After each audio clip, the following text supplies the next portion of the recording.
What's up, everybody, man? Appreciate y'all tapping in. We got me, SK, Dave from Minnesota Sports Talk with us tonight on SKOL Report. You know we got to get into it, man. Listen, the game is in the morning. Early in the morning, man. London, what's going to happen? We're going to get into that right after this, man.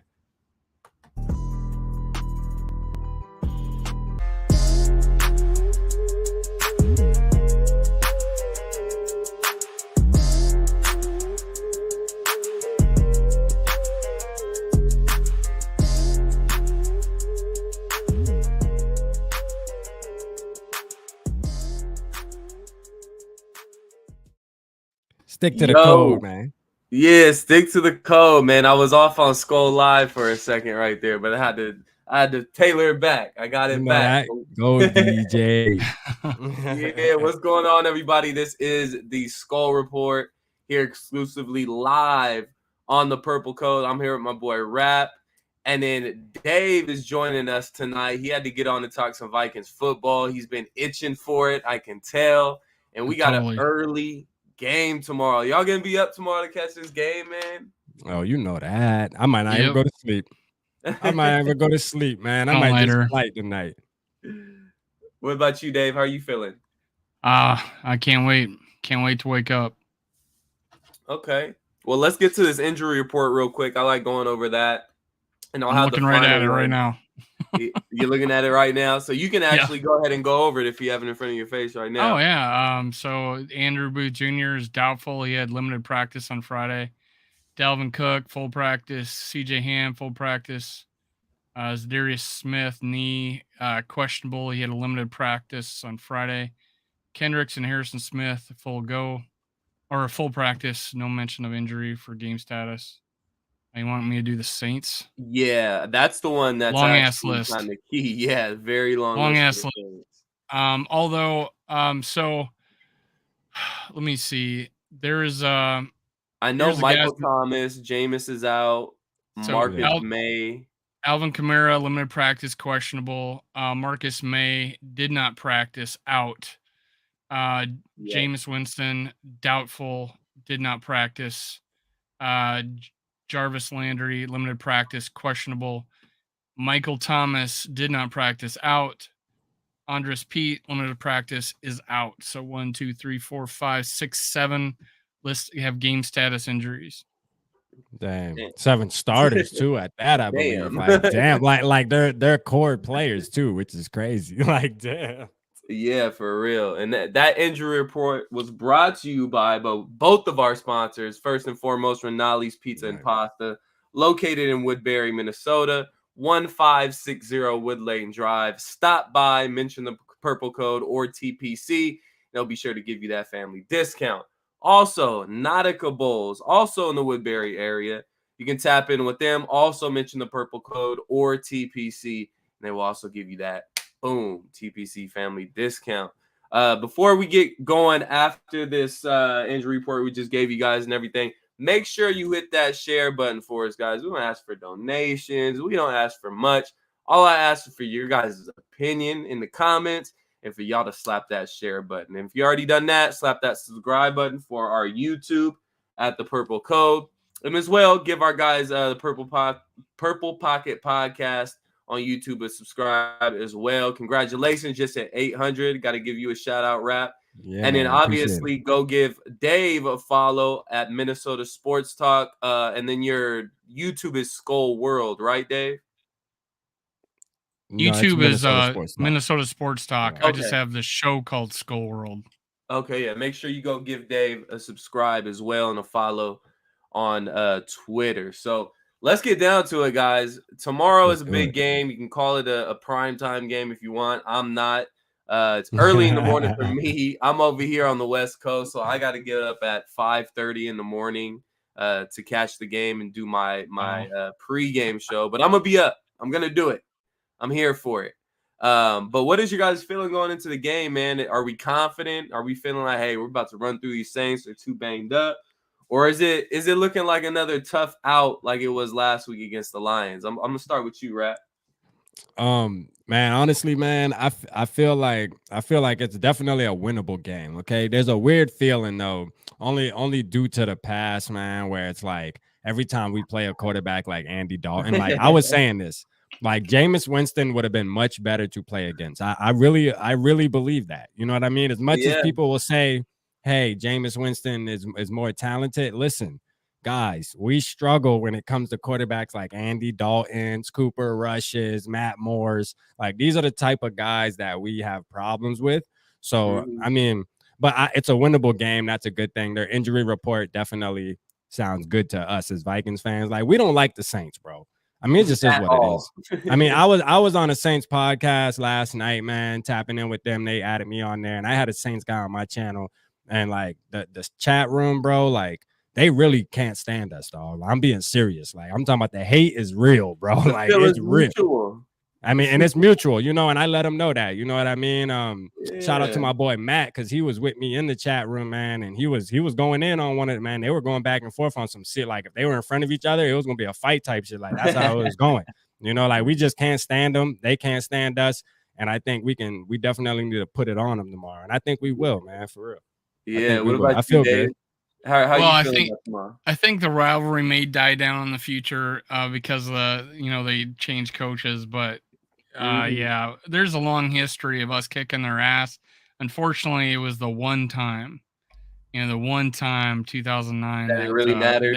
They had to deploy some unscrupulous means to beat us. Yeah. And yeah.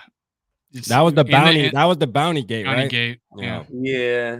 Let's not talk about that, man. That's depressing. I'm telling you, man. But historically, it's in favor of us. So and Andy Dalton, I think, wasn't he the quarterback for the Bears last year when we beat him? Yes, he was on the road. Was he? I thought he was the quarterback for the Cowboys. No, that was the year before, if I'm not mistaken. Okay, all right. I may be wrong. There's been so many instances where we've faced Andy Dalton or a backup quarterback, and it hasn't come out how we wanted it to come out. But we actually got a good comment from Tim Ringer here. He says, Saints are a talented team. I think I'd rather face Winston than Dalton because Winston is more turnover prone. Saints defense is still pretty good. It will be a close game. Are we all on the same page as far as it's going to be a close game? No, I got 2-score win. Yeah, I got 2-score win. Yeah, I said 31-14 because we'll go up early and then they can't catch us. That's here's a fun fact. Got a fun fact for you. This is the first rematch of quarterbacks in London. It was 2017. Dalton versus Cousins and it ended in a tie. Yeah, 27-27. Yep. Hey, it's the rubber match, baby. Yeah, I got us winning by 10 though, man. At least 10. I got us by 10, man. I think like their offense isn't gonna be that good, but their defense, like the man said though in the comments, man, their defense is straight though, boy. They got some studs on that defense now. I'm gonna tell you, like the boy that I was with, man. He started naming out their players, and I had to because I forgot, and I'm like, damn. He started naming out some names, and I'm like, yo, like I forgot y'all got all them players, like so they got some studs on that defense, man. We need the offense to start out fast. Hey, look, I have us in a double-digit win as well, but I'm right here with Lana, and her comment said, "Be humble, don't brag, just take a W." Yeah, look. When we're all kind of set on, hey, we're going to win this game by double digits, that's usually not the outcome. We always make it hard on ourselves or we end up losing the game. So yeah, I don't want to say, hey, we're going to go out there and win by 13, 14 points. But I genuinely feel that way. I feel like the past 2 weeks, even though we did get the win last week against the Lions, this team isn't, impressed with what they've put out. I feel like we have yet to put out what we're fully capable of. You can tell Kirk Cousins is still trying to get comfortable in this offense. O-line is looking great. We got to shout out the O-line. That's everybody on the O-line. That's including Bradbury too. Bradbury's having a really rank good six in PFF, man. Six best center, man, in NFL. Hey, the boy's doing his thing. we got to eat the crow, man. All of us, because I don't think anybody, the entire fan base, I don't think anybody was on the Bradbury train of him being this good. Now, granted, we're only 3 games into the season. That could change.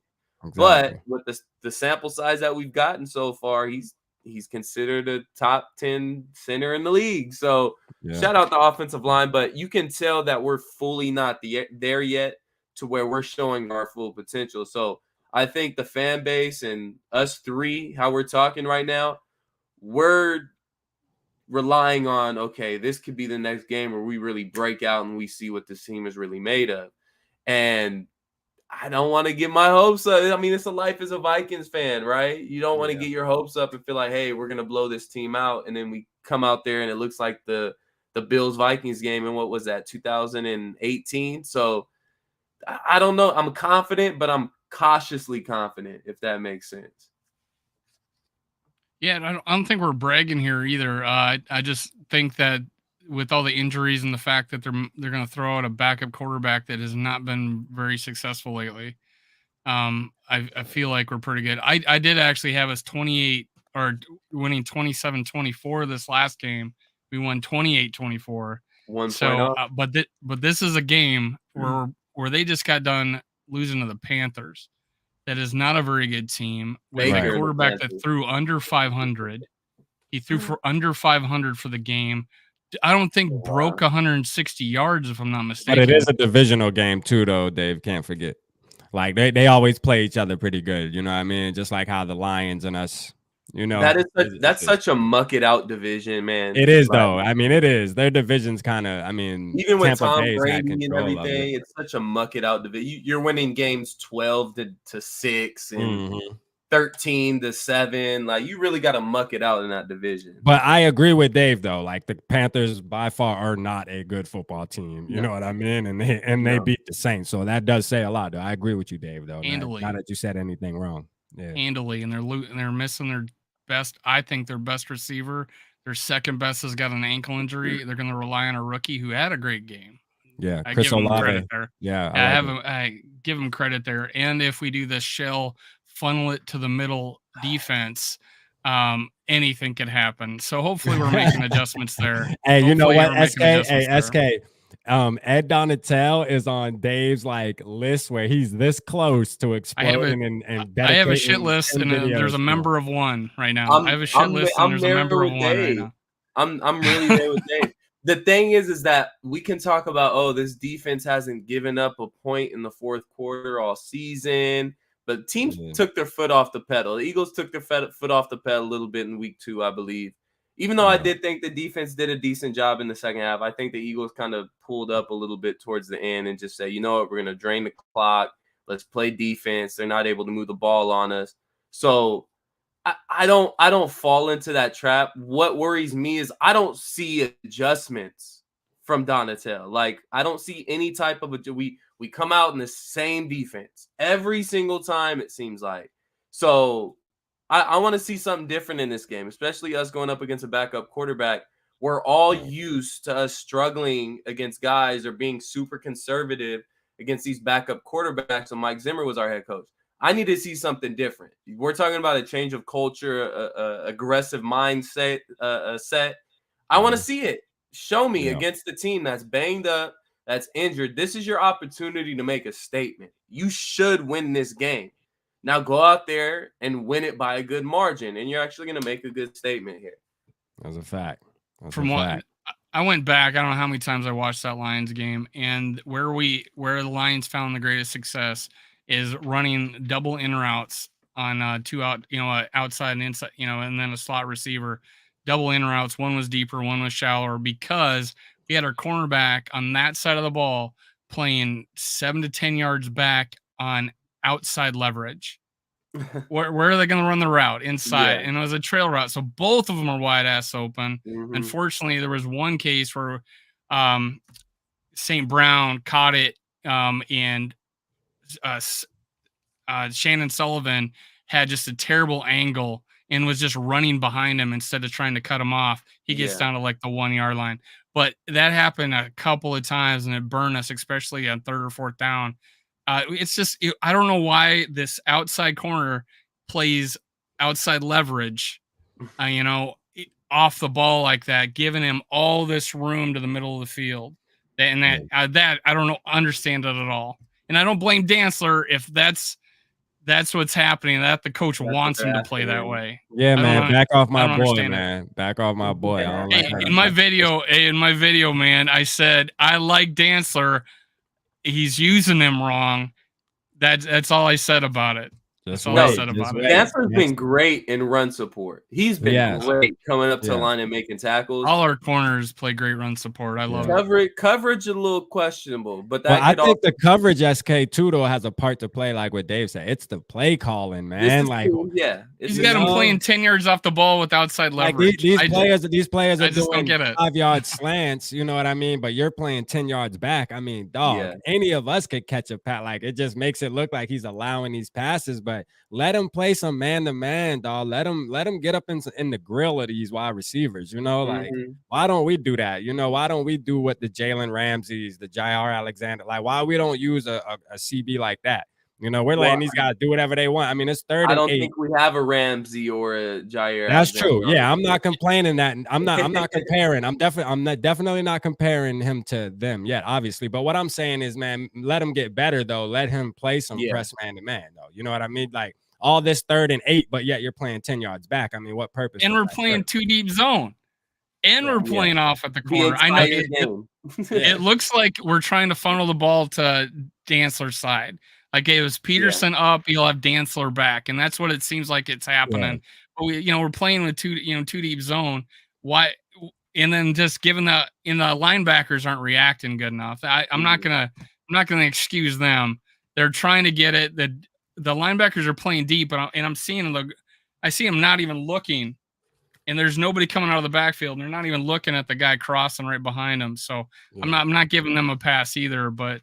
Hey, they're playing a little bit better. I think our defense is playing a little bit better. There is a thought process on this defense. I guess if they play it right, it'll work. But we are not an attack defense like we'd love to see. At all.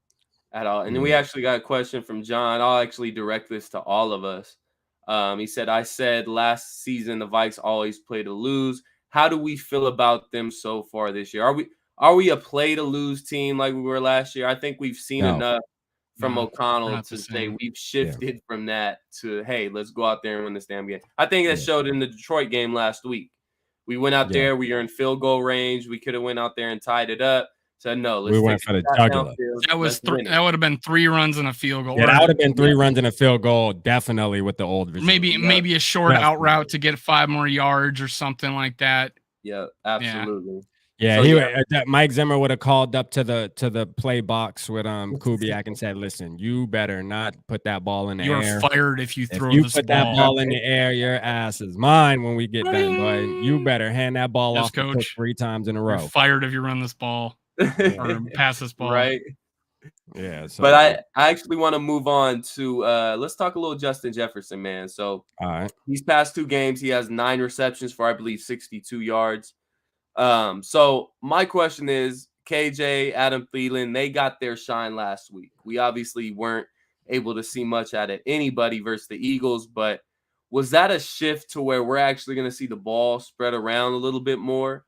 Or are we going to get another Justin Jefferson shining moment in London? I'll start with you, Dave.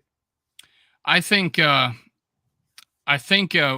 go to that more. In my video I did before the Lions game, I was talking about feed Thielen. If not Thielen, feed KJ.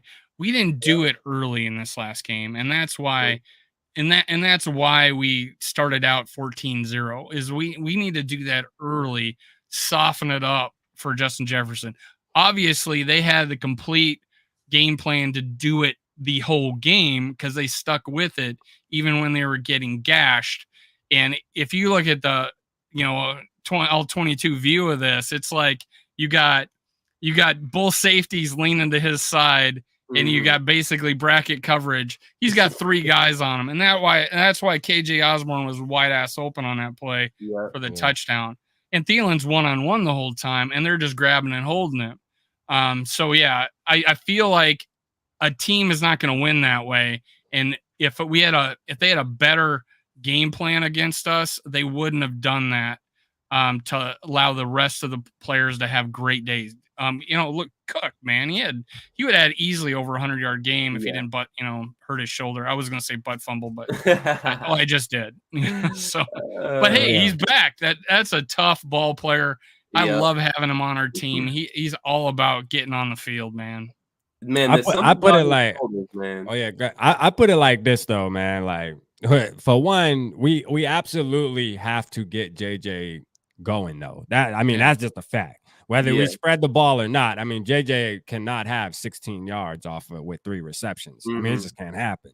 Absolutely. He's the best wide receiver in the NFL, as far as I'm concerned. And the thing is this. We need to get him the ball early and often. And I said this a couple weeks ago, and I'm going to keep saying it. He's the type of player, dog, and last week proved it again. He's the type of player you need to get him a big catch early. He needs to do his first little first down shit where he pointing in the boy's face and get hype. He young. He needs that energy. He needs to feel that right away. If it waits too long, he will not get there, man. He's just that type. He'll run his routes lazy. I'm sorry. He's a good receiver, but he also he'll start running he'll start running lazy routes and just feeling like he's not going to get the ball because he feels like he's triple covered. So he won't play as strong and as fast and shifty as he should play, So, and it shows as the game progresses. That's why I say, get JJ the ball early. I don't care what you got to do. Look, Cooper Kupp's the same way as JJ. Sean McVay gets him the ball every single game. This man gets over 100 yards, it seems like. There's a way to make it happen. They triple and bracket Cooper Kupp as well, and he still gets them open. Just figure out how to do it. You need to figure out how to do it. That's on KOC. He needs to figure it out. Yeah. A prime example of that, if you want to look at the Rams and Cooper Kupp, I don't know if it's a week 3 or week 2 game. Early on in that game, they got Robinson going. They got all the Tutu Atwell. They got all the other guys going. And Kupp didn't see really a target until the second or third series. So it's going to take Kirk to look at other guys like Thielen. Let's all be honest. I think we all see it when we watch the games. Kirk is just locked in on Justin Jefferson. And it's not necessarily a terrible thing when you have a guy like that on your team. And we've been emphasizing this since, the end of last season. We need to get JJ the ball more. We get it. But at the same time, you got to operate a whole offense. One guy cannot beat another team. So you got to get your ball in your other playmakers' hands. Just like we've been saying, get JJ the ball off season. We've also been preaching this 3 deep thing, 3 deep 2.0. Well, why aren't we using them? Let's get Thielen the ball. Let's get KJ the ball. So I think this last game against Detroit, if they weren't open already, I think opens the eyes of this coaching staff and KOC saying, hey, look, we don't have to have Justin Jefferson the primary target on every single pass play. Let's get something drawn up for Thielen. Let's get something drawn up for KJ. Because the first 2 games, I saw a whole lot more drawn up for guys like CJ Ham, guys like Brandon Dillon, or Munt. So, not Dillon, I'm sorry. You're talking about a lot of first downs, too. No, absolutely. And I get that. Yeah, there was a lot of first downs of those plays you're just talking about, yeah. Yeah, the drawn up to CJ Ham, but those were plays made by CJ Ham, by your playmakers. You have other playmakers on this team. Get them involved, especially a guy like Thielen, especially a guy like KJ. Use them. And we saw they're plenty capable of doing it. We saw it last week in the game against the Detroit Lions. So I'm with you on getting JJ going early, but you're going to have to open some things up. So it may be an Adam Thielen drive the first series. That's going to open things up for JJ late in the game. He's got to learn to be patient, plain and simple. If you're going to be a great receiver, you got to be patient.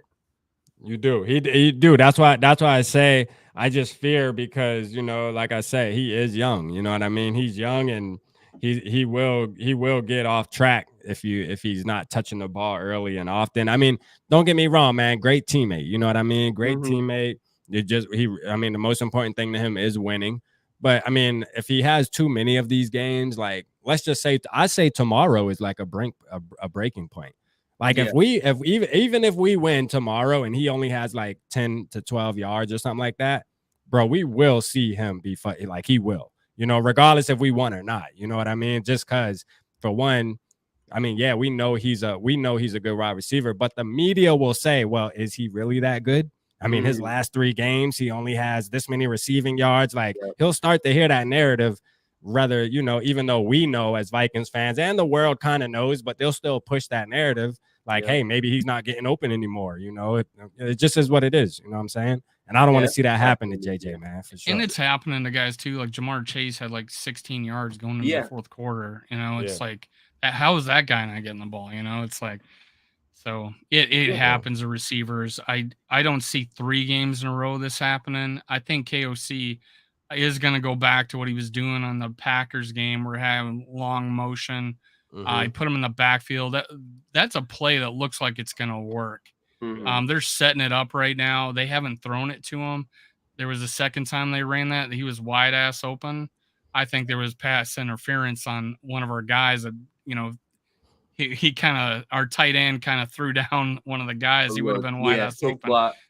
Yeah, it was definitely a pick, and he damn near tackled the guy. But yeah, so I think plays like that are creative. I think they'll get him open. I think they'll motion him across the. They were doing it with other players this last game. I don't know if it was a game plan or out of necessity. I don't know. KOC I think is going to figure it out. Yeah. I want to see that. We did not have as many crossing routes this last game as we did the previous, again, the Packer game. I didn't see crossing routes, double crossing routes at all in that game. Yeah. So does JJ get over 100 yards tomorrow morning? I mean, I'd say he needs at least 80, man, to feel good. You know, 75. I'll say 75 to 80 to feel good. You know, like, does he need 100? He don't need 100, but he needs at least 75 to 80 with a touchdown. I'm not saying what he needs. Will he get 100? Oh, will he get it? I'm gonna have to say no, man. I think he's gonna get him between 70 and 80 for sure. If I was to bet, no. But if he gets, I'm gonna bet no. But I feel like if he gets 7 or 8 catches and a touchdown, I think he had a pretty damn good day. Considering how teams have been playing him, like that's because you got to remember, man, they got Marshawn Lattimore, man, who's a really good lockdown corner. Adam Thielen and him kind of got beef. He might want to be on that. He might rather guard Adam Thielen just because of that. He don't want that. He doesn't want that smoke. Yeah, you know, but you know, when he's on, though, he's on. You know what I mean? And he's one of the best cornerbacks in the league when he's on. But he also has games where he's very bad too. So hopefully tomorrow's that very bad game. You know. But they also got the Honey Badger in the back now to help them too, man. He's a ball hawk, dog. There's certain games where he's a ball hawk, even though he hasn't been playing good this season so far. He's due. But he's due. I feel you though, SK, man. There's some. I'm with you though, man. Let me stop talking good about them, boy, man. Yeah. What's going on with you, Rap? I'm just saying. Tell us how good the Saints are. Rap. Like their defense is the only thing I worry about, though. I mean, honestly, like I really the offense I don't care about. I think we can stop them. That's why I only have them scoring 17 points. There's no reason why Andy Dalton should score more than 17 points tomorrow. You know, but their defense, though, man, the way our offense has been playing the past 2 weeks, it kind of scares me a little bit. You know what I mean? Because it's like, yo, if we start out slow like we have been, man, it's gonna be a long, drawn out game again, man. And I'd rather just have a game like Green Bay, where we go out there and we're just all game, foot on the gas. Yeah. Here's what I liked about what happened the last game is that we went from 2 scores down in Philly, abandoning the run. We went 2 scores down against the Lions, and we almost had a 100-yard rusher. And we were killing them on the ground, 4.9 yards per carry to their 4. That was their worst week so far of running. The fewest yards per carry. They're a good running team. We tempered that a little bit. They ran 35 times. With us, we ran like sub 30. We ended up getting 4.9 yards per carry. And the fact that McCaffrey had a pretty good day against the Saints kind of leads me to believe that KOC learned from that Philly game that you do not abandon the run. And he said that right after the game. You do not give Dalvin Cook 6 carries. And I think a lot of this will flow through the run game. Not to say, not to bring back, thoughts of Zimmer, but it's true. You got to play action, get Justin Jefferson open, suck up those linebackers, get that crossing route, have plenty of room to throw it. It worked against the Packers. It works. You got to run the ball, man. Yeah. No, I agree. It's about finding a balance because let's be honest with ourselves. Yeah, our offense wasn't terrible with the scheme that we had. I wasn't a fan of the play calling that Kubiak was calling last season, but the scheme worked. JJ broke records in that scheme. Thielen was productive in that scheme. KJ was productive in that scheme. Dalvin was productive in that scheme. Kirk Cousins was productive in that scheme. So I think KOC mentioned it multiple times in the offseason that, hey, look, we're not coming in here to completely change the offensive scheme. We're here to add to it because it was a successful offense. So I think we kind of got away from that a little bit to where I understand we want to be a little bit more aggressive and, sling the ball around a little bit more. Right. But let's not fully get away from what made us successful before.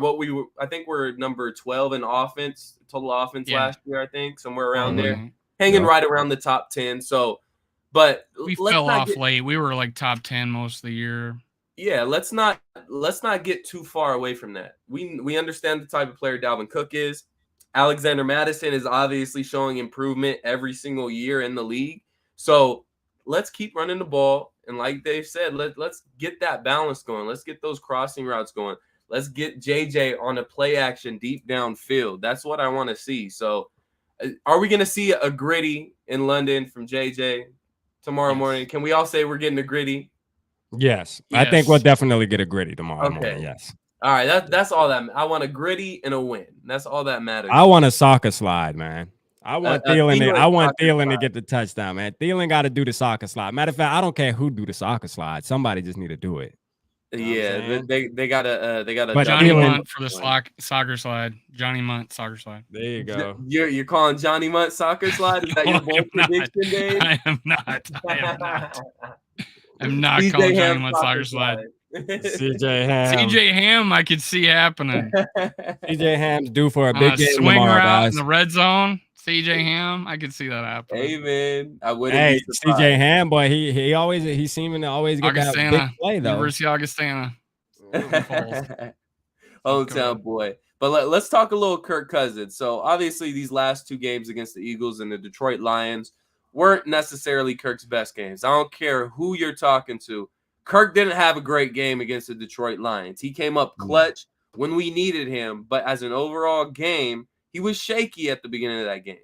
So are we going to get a bounce back from Kirk? We all know it's coming. We know he doesn't have more than a 2, 3, maybe 4 game stretch where he doesn't play good until he has one of these breakout games. Is this that breakout game? I'm going to say I like this, man. Kirktober, man. My homeboy sent me a picture this morning. He said, don't forget, it's Kirktober, man. It's October 1st. I almost forgot it was even October. I ain't going to lie. And I was like, you know what? You got a point there. You know what I'm saying? My boy might be just ball out, boy. It's Kirktober.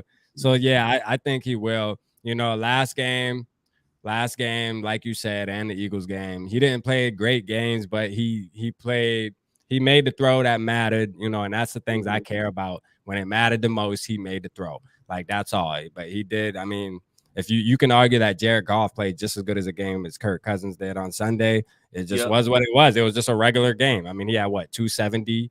I think he had like 270 or something. One TD, one pick, 70. Yeah, one TD, one pick. I mean, it was an average game for a quarterback. Nothing to jump and do backflips about. But he made the one throw that mattered. That was most important. So I mean, you got to give him his props. He won the game for us. He won the game. Although, KJ was wide open. He better have caught that ball. I say that too.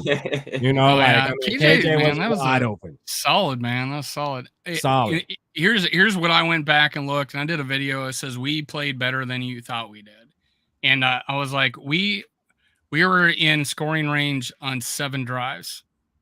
That wins football games. Yeah. 2 of those drives we missed a field goal, and one of them we butt fumbled, and we were driving no problem on that, and we scored 4 touchdowns. So the 7 drives were in scoring range. We scored 4 touchdowns, 2 missed field goals from a guy who hasn't missed. And he didn't kick one in the Philly game, so he didn't miss in the Packer game. And then the butt fumble where we were driving no problem to put us within. If we score a touchdown, we're within 3 on that. So I think we were better than people think we were on offense. Yeah, the but first Kirk the Cousins first two better. drives, the first 2 drives of the game, we didn't move the ball very well. How'd Kirk Cousins play though, Dave? How you think Kirk played? Good. That's what I want to hear. Good. He played good. Yeah. 2 touchdowns. Well, what makes you think he 0 played interceptions? Good? We're trying to figure 90-something quarterback rating. That's a Let's good call day. it a solid game. It was a solid. Good, solid, What, solid, good? and good are synonymous with me. I would take that game again. It's just first of all, I think we should have punted on. I wouldn't. You tripping? Offensively, 28 points. Offensively, but remember, let's go back to what you also said. We were running the ball up and down the Lions' defense as well. So Kirk was shaky. Those drives weren't off. Are we supposed to rely on our running game not to have a good day to make it look like Kirk had a good day? We're asking Kurt. We're asking, did Kurt had a regular game? Is what we're saying. You agreed with that. But yeah, a good game. He had a good game. There's. I would. You're okay. You're okay with that, Kurt. You're okay with that, Kurt, throwing 1 touchdown or 2 touchdowns. Throwing 2 touchdowns. 270. I thought you were talking about Goff when you're praising Goff and his 1 touchdown, 1 interception, 270. Goff had just as good a game as Kirk Cousins. No, he didn't. It was similar. He didn't. He had 1 touchdown, 1 interception. Should have had the one earlier. I mean, he had a 70 quarterback rating. I mean, our defense made it look a whole lot easier for Goff, for sure. But let's not forget the Lions. I think they solidified it late in the second half and played better. Yeah, the Lions Kirk Cousins was the best QB on the planet last week. Nothing else can be said. You ain't lying, man. That's how it be. That's how Joe feel. That's how Rick feel. That's how Dave feel. Well, Joe, Rick, and Dave are very similar on Kirk. They'll fight behind that. You're saying that I'm saying he's the best quarterback in the league. That's how the Kirk haters always happen. They talk about how I'm saying he's elite. Dave's saying he's elite. I said he had a good game. No, we ain't saying good game. We ain't saying that. We ain't saying he had a good game. I'm just. What's wrong with that? I mean, am I wrong in saying that? What I'm saying is, did we win because of Kurt? Did you remember the last play? Yes. Yeah. Did you remember the last play? But I also said that you remember the 2 plays. You got to give KJ Osborne some props, man. This man was. Did you see Did you see the throw before that to KJ? Bro. Did you see the throw before that to KJ? Yeah, that was a good throw too. But damn, I mean, does KJ get any props for that? Does KJ get any props for that though? Damn, yeah, for catching the ball wide open. Yes, he does. He gets some props for that. He was wide open, man. When I consider that Kurt game not a good game, I feel like it's a solid game. You can argue it for it being a good game because the way he finished it. You got to give Kurt credit the way he finished that game and he adjusted. My issue is that he didn't look comfortable early in that game. Our O-line was playing perfectly fine, giving him time, and he was just dead set on trying to get the ball to Justin Jefferson. You got to get off your first look. Now, granted, in the second half, he changed that. He started looking to guys like Thielen. He started looking to guys like KJ a little earlier in his progression. So he didn't do that in the second quarter? Yeah, but then he fell back into his little slump again as well. He got us back in the game, got us to 14-14, but then we went down. No, the running game really got us. There was a missed field goal and a butt Trust me, the running game scored that second touchdown. That drive where we scored and where we tied it up was all, man. We were running down the field, dog, like for real. And it was a Russian TD too. At that, wasn't that the one where Madison scored? That was the game. Second last TD was a Russian TD. Yeah, but we had a bunch of good run plays that drive too, though. I believe. I mean, we drove really well those last 2 touchdowns. It almost had a third score if the Lions, think about that. We had 2 touchdowns and we're about to, and I was like, kneel the damn ball. I don't want Cousins to try to go get an extra point. I'm like, freaking kneel. This is like a horror movie about to happen. We're gonna freaking have a strip sack here. No, he was confident. He got the PI, threw it down the field. He got the PI. Thielen was just tackled on that play, and he gets it within field goal range. And the only reason we didn't get a field goal off is because the Lions player. We went from 14 down to almost 17 unanswered points to go into half. You can't say, well, he made that play at the end.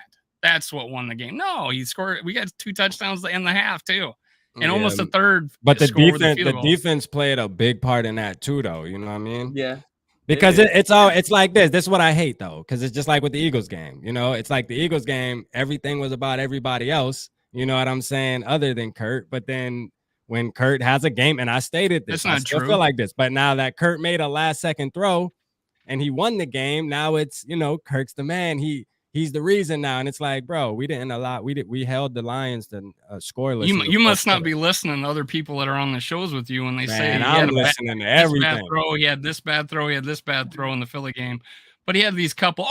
He did not have any good throws in that Philly game. Well, you named it. Give him some credit for this last game. He had plenty of good throws in this last game. Everybody's going to taking credit from Kurt. Nah. From how he finished that game and won that game at the end. But but you said they get real aggressive, SK, when you start, you know what I'm saying? Boy, you say something about, boy, listen, it's starting to a whole war, boy, out here, boy. You see it. Yeah. And everybody points that overthrowing KJ, right? Yeah. Everybody. And what happened? The next play on 4th down, he threw a rocket to Thielen, and we went down and scored. So there's plenty of good. You can't say that, that KJ Osborne touchdown was his own throw. No, there was a 4th and 5. Mm-hmm. He would have had a 4th and 8 if Thielen didn't get manhandled again later. And that was a drive killer. But there was plenty of good throws in that game. And, two score deficits we came back from twice. So that's a good game. Man. That was a good game. But like, again, that was a good team effort to come back from 2 scores. Because when you can come back from you can only come back from 2 scores if your defense isn't allowing points. You know, I mean, that's just what it is. So I mean, it's a team win. It's a team win. Kurt played a regular ass game, but he came through in the clutch when we needed. But that's the thing with Kurt, and we'll leave it at this because we can talk about Kirk Cousins all night. That's the thing that we've been wanting from Kurt. When the games are tight and we need you the most, Kurt, we need you to step up. And that's exactly what he did against. And I gave him his flowers for that. Regardless of what you feel like he did throughout the game, whether you thought he had a bad game, whether you thought he had a good game, at the end, when we needed him the most, he came through for us. That's all that matters, and we got the win. So you got to give Kurt credit there. Yeah. So let's move on to the next thing. We'll kind of keep this one short. I don't think we need to stay on this topic too long. But do you think we're going to get the same workload out of Dalvin Cook? Or are we going to get a little bit more Madison in this game? You can start, Dave. You go ahead and start. I would say he probably gets mixed in a little bit more than he would have. I'm shocked he's playing, honestly. I am shocked he's playing. So I would think they would have been a little more reserved, but a subluxed shoulder is just something you live with. He's had it in college. I think that's one of the reasons why he dropped to the second round, because he's surefire first round talent. Obviously, he was coming out of college. It was a shock that he fell to us. It was like a gift from heaven at that time. Yeah. So I think KOC's. I wouldn't think he'd get more than 15 carries, 18 the most. I think they're gonna put in. Alexander Madison's getting a lot more carries this game, I think. Yeah, I'm with you. I agree with Dave. I kind of knew he was gonna say that too, because we already discussed this before. But yeah, Madison's definitely gonna get more of the workload. And I was actually hoping. I was hoping that Cook sat out, man. Honestly, I was hoping Cook sat out, and we brought up Todd Chandler, man, and got him some touches. I'm gonna just keep it 100. I got a guy that I'm kind of interested in if he would sit out. Who that? Oh, Sedarius, yeah, because you want to see Brian Asamoah. I want to force Asamoah into the freaking lineup, but somehow. I ain't gonna lie, not tomorrow though. No, I do want to see him play, but I don't want to have to see him take the full load. And like I said, I feel like even if Z Smith doesn't play, I think Wanham's gonna get majority of the time, anyways. Oh yeah, Wanham's proved itself, but. I do want to see. I'm with Dave though, man. We want to see Scene. We want to see Asamoah. What's up? Especially Scene though. First round draft pick, man. What's happening, man? Come on. I think probably Asamoah showed us the most in preseason, right? And was raved about the most. Yeah. You'd think, right? Yeah. And we're playing 13 guys on defense regularly. One of the biggest run the last game came off of us having Lynch and Blacklock in the game. Yeah. It was a 13-yard run or 15-yard run early in the game. And I looked and I was like, oh, okay, that's Lynch and Blacklock. And that was the only time. And so I'm like, and they barely played, right? So those two guys barely played. And then our outside linebackers barely play. One of them probably gets the most time. Tell me a different cornerback other than the three starters, including the nickel, that played in that game. None. You can't. And the safeties. Scene didn't play. He was the only other guy that would have played. Yeah. Both safeties started. We had 0 guys start at middle line or come in to relieve at middle linebacker, cornerback, nickel, or safety in that game. And that's not going to fly in the heat in Miami. It's not going to fly in the heat in Miami. So I don't know. And then London, we're playing with this weird ass time situation. Yeah. I'll let you bring that up. I'm not the biggest fan of what's going on. I want to see Scene. Yeah. Before I touch on Scene, though, touching real quick on the Dalvin thing. Last season, Dalvin had pretty much the same exact issue with his shoulder. He's actually carted off against the 49ers. The very next week, 10 days later, against the Pittsburgh Steelers, he had 20 carries for over 200 yards. Yeah. I was wondering, didn't he sit out one game and then came back? 27 carries. No, he didn't sit out. He didn't sit out, huh? It just happened that we played on a Thursday night, so he had a couple extra days. That's what it was. Played on a Thursday night. 27 carries, 205 yards. He ran him to death, didn't he? He wanted to win to save his job, didn't he? Yep. Yeah. So let's not rule out. I know that's a different regimen. That's a Mike Zimmer-led team, so obviously they're not going to give a damn. If Dalvin wants to run it 30 times, let's run it 30 times. But I wouldn't be surprised if Dalvin shoulders the majority of the load like he's been doing. But Madison's been running so good this season that, I mean, why not give him a couple carries and relieve Dalvin a little bit? So yeah, I agree with you there, Dave. I think we do a little bit more Madison, but I also wouldn't be surprised if we get one of these big games from Dalvin again. And we notice that we need to run the ball a little more. So 27 carries. Did he have? No, this last game. He had 27. Last game? No. Like 28. Last game, I think he only had maybe 14 carries. I'll look it up. Until he got injured. You guys keep talking. Somewhere around those. You guys keep talking. I'll look it up. But yeah, touching on Scene, man, I gotta see Scene on the defensive side of the ball. Yeah. We're 3 games in. I know Bynum hasn't played bad.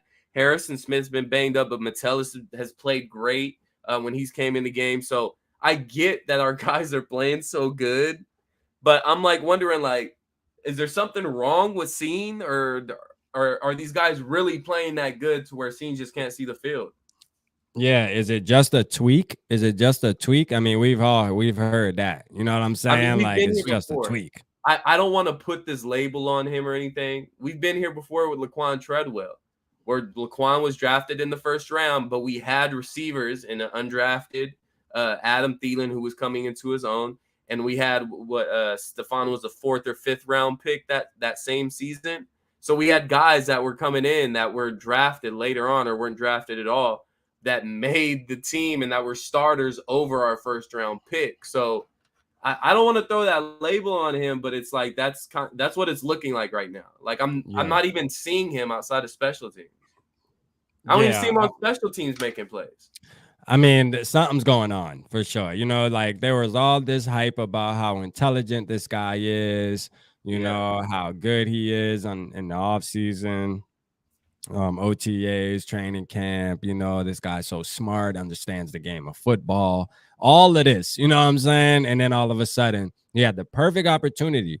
Not even if he didn't start, let's just say Josh Metellus, and I said this in my video, man, I'm not taking anything away from Josh. All right, Josh played a good game. He deserves all of his flowers, bro.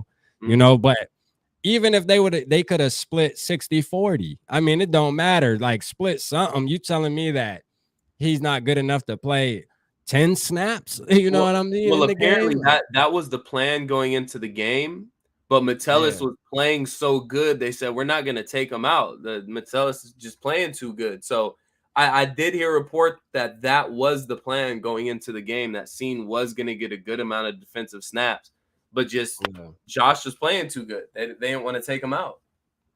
Yeah, see, but I'm just like, why though, man? You know, like, yeah, he was playing good, but he wasn't. I mean, there was a point in the game where you could have put Scene in, though. You know, yeah, there was a point in the game I feel like you could have put Scene in, but that's me though. You know, I don't know, man. Josh played good though. I like Josh Metellus, and hey, if he keeps playing like that, hey, keep him in for real. But damn, we do want to see Scene though. You know, all this hype about him. Y'all traded back 20 spots for him.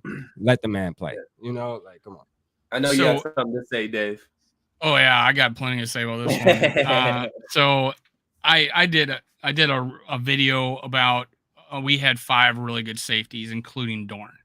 Beginning this before the season even started, and we drafted an area of strength, which I don't ever disagree with, especially with our top guy being as old as he is.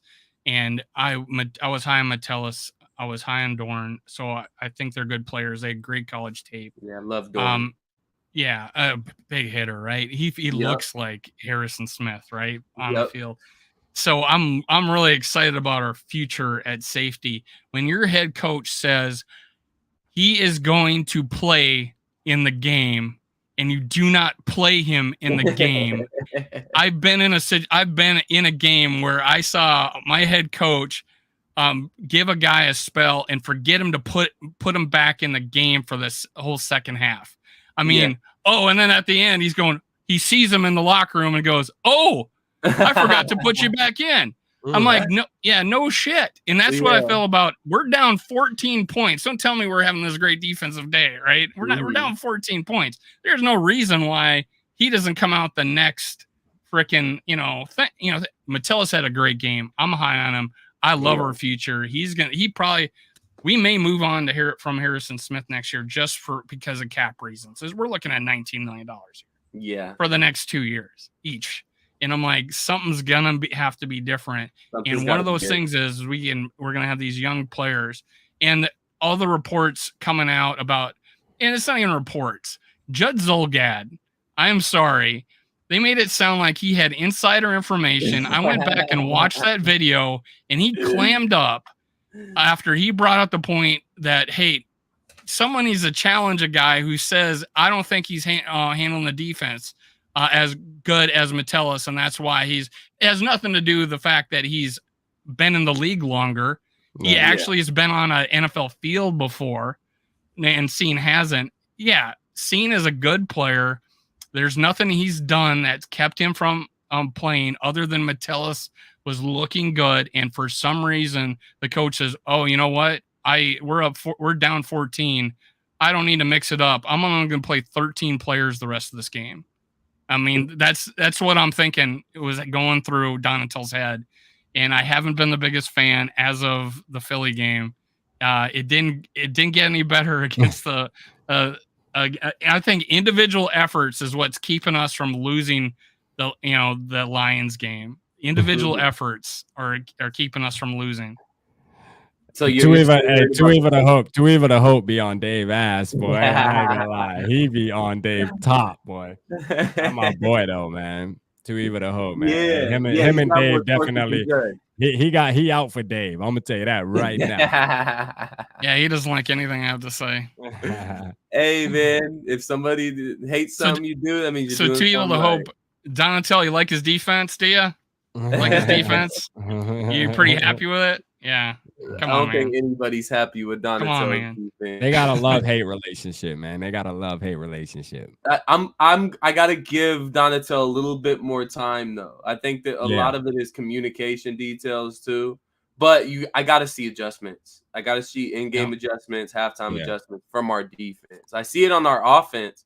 I need to see it for our defense. But let's get to what he's doing. Part. I can see what he's trying to do with his defense. And there's people that are not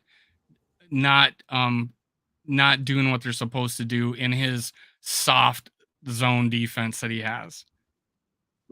Yeah, man. Trying to bend the bend don't break approach, but we're really, really, really bending a little too much.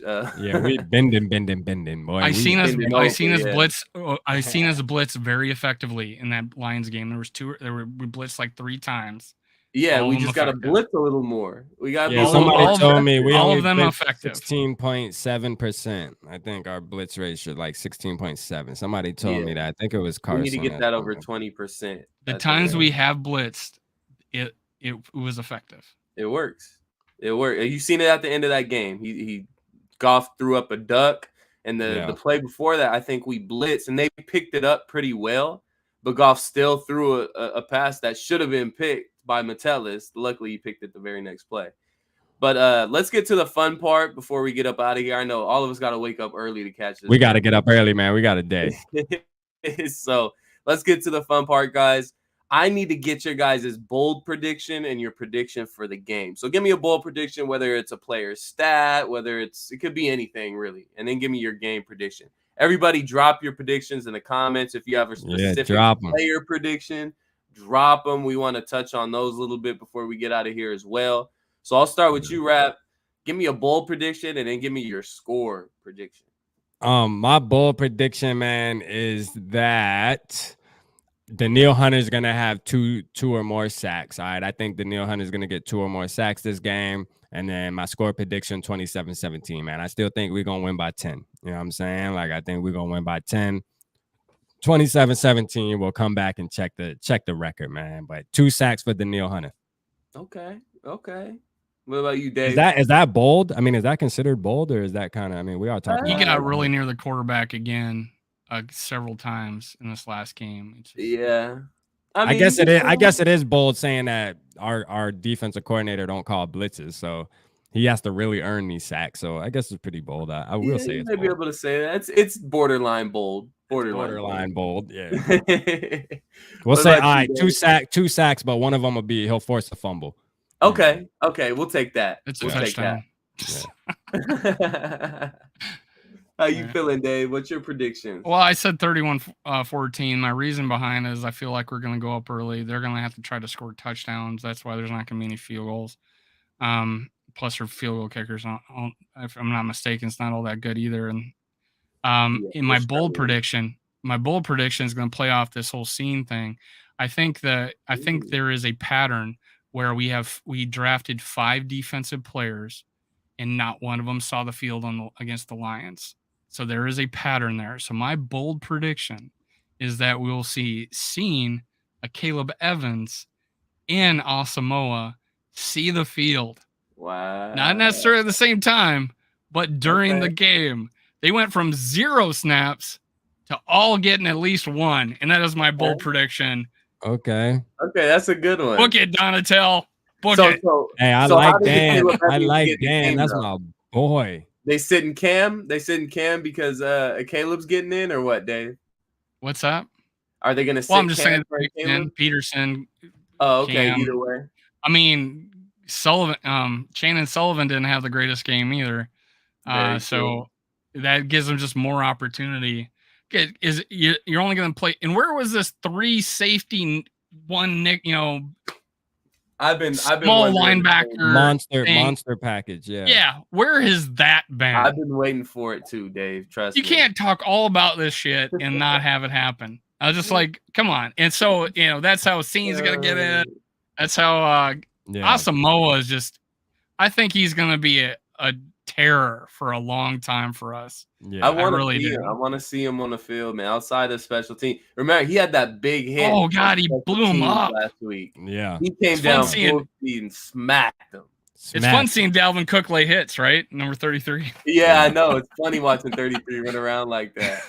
But Dan Spedman says Cam Dantzler gets a pick. His score is 27-14. That's your guy. I like Cam you, Dantzler, Dan. right? I like you, Dan. My type of guy, man. And then Dave's favorite person, Too Evil to Hope. I predict JJ getting 2 touchdowns with a final score 27-13. Looks like everybody's Too Evil to Hope. Who's going to throw him the ball?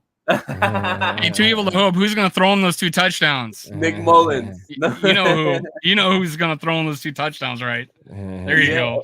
Hey, speaking of that, my bold prediction is the last time Kirk was in London, like Dave mentioned, against Andy Dalton, he went 38 of 56 for 458 yards, which is a record in London, 2 touchdowns and an interception. Also, against the Saints, and I know that this was kind of a curse 2 weeks ago against the Eagles, where Kirk Cousins' passer rating was the highest in NFL history against the Eagles. Kirk Cousins' passer rating against the Saints in his career is 126.7. So he's literally lit up the Saints every chance he's got his career. Pretty average. Pretty average. So yeah. I think the trend continues. I feel like he lights up the Saints again. And he also goes out there and he puts up, I'm not going to say he breaks his own record, but I think he throws for over 400 yards and also 4+ touchdowns in this game. One of those touchdowns is actually going to be on the ground. So I think he actually rushes for a touchdown. Awesome. That's a bold-ass prediction. God damn, SK. And wasn't that a Mike Zimmer defense? He threw that? Yeah. That was a Mike Zimmer defense. Yeah. Against Cincy. Yep, it was, I think. But that was I don't have any bad defenses. I don't have bad defenses. No, that wasn't a Mike Zimmer defense. That was 2017, wasn't it? Yeah, and Redskins against Cincinnati. When he was on the Vikings. Not when he played Cincinnati, that wasn't a Mike Zimmer-led defense. Okay. Yeah, he was shit. He was our coach. Sorry about that. Time. It was almost a good connection. What was I thinking? This was in 2012. It was 2017. Right. So my score prediction is I think the Vikings win big, 34-16. They win by 18 points there. I think I think it's a statement. I think it's a statement game. I truly feel that way. The last 2 games have been, in my opinion, and I think if you were to ask Kirk as well, he would say these last 2 games I didn't play good. Regardless of what Dave says, I think Kirk would say. Well, he already said it. He pretty much already said it in one of the press conferences, saying that the offense needs to play better regardless, So I think Kirk goes out there and he proves a point. I know we were kind of sitting here saying we need to run the ball and get off the play action, which I think we will run the ball effectively, and Alexander Mattison will get a good chunk of those carries. But I think Kirk absolutely goes off in this game. And that's simply because he's not just looking at JJ now. I think we actually have a game plan to where, look Thielen's way sometimes. Look KJ's way sometimes. JJ's going to get open. Just be patient with it. Mm-hmm. So I think Kirk has a huge game. 4+ touchdowns, one of those coming on the ground with over 400 yards. There we go, man. Let's get it. Let's get it. So, bank it. Go to your local sports bookie and put money on it. Kirk over 400 yards. I can't do that, SK. I ain't gonna lie to you. Boy. I'm taking the under.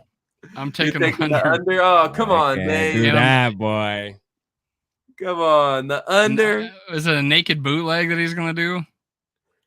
Hey, look, he sneak at the 1 yard line, man. That'll work. Never know, man. It still counts as a rushing touchdown. That's true. We'll wrap it up there, guys. Anything you want to leave the people before we get out of here and get some sleep before we wake up for the game tomorrow? Yeah, man. Just appreciate everybody in the chat, man. Y'all make sure y'all stay active. You know what I mean? Keep being active with us. It's purple over everything, man. We taking over, man. It's our time now. So just keep being active, everybody. Tapping in with me and SK on SKOL Report, tapping with Dave on Minnesota Sports Talk. Me and him do SKOL Live as well. So, Tuesdays, 9:15 Eastern time, 8:15 Central. So just make sure y'all tapping in with us, man. Stay in tune. Stick to the code. You hear me? Yes, good to see you, Rat. Appreciate you too, Evil the Hope, man. You already know. Purple Gang in the building. Dave, go ahead and plug your show and your Twitter and everything. Make sure you can let people know where to find you.